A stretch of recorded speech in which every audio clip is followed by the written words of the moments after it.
धर्मनिरपेक्ष एकता टिकवून ठेवून ती मजबूत करण्याचे तसेच येणाऱ्या काळात संघर्ष छेडण्यावर आणि संघटना उभारण्यावर लक्ष केंद्रित करण्याचे आवाहन माकपचे पॉलिट ब्युरो सदस्य डॉक्टर अशोक ढवळे यांनी राज्य अधिवेशनाच्या समारोप प्रसंगी केले। 1 मार्च 2025 रोजी CPIM च्या 24व्या महाराष्ट्र राज्य अधिवेशनाची यशस्वी सांगता सेलू येथे झाली। या अधिवेशनात पॉलिट ब्युरो सदस्य आणि पक्षाचे समन्वयक प्रकाश खरात, पॉलिट ब्युरो सदस्य निलोत्पल बसू, पॉलिट ब्युरो सदस्य डॉक्टर अशोक ढवळे उपस्थित होते।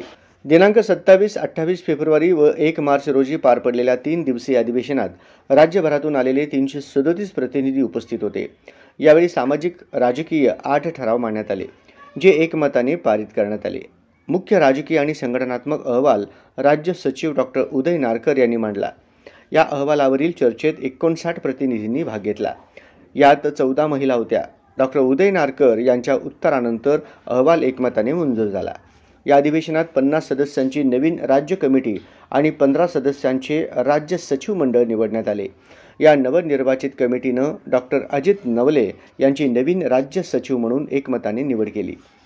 सोलापूर जिल्ह्यातील माकपचे ज्येष्ठ नेते तथा माजी आमदार कॉम्रेड नरसय्या आडम मास्तर यांची विशेष नियंत्रित सदस्यपदी तर ॲडव्होकेट M.H. शेख यांची राज्य सचिव मंडळ सदस्यपदी तर माकपचे जिल्हा सचिव comrade Yusuf Shaikh major, comrade Nasima Shaikh, comrade Nalinitai Kalburgi, advocate Anil Basam, Datta Chavan यांची राज्य समिती सदस्यपदी निवड करण्यात आली।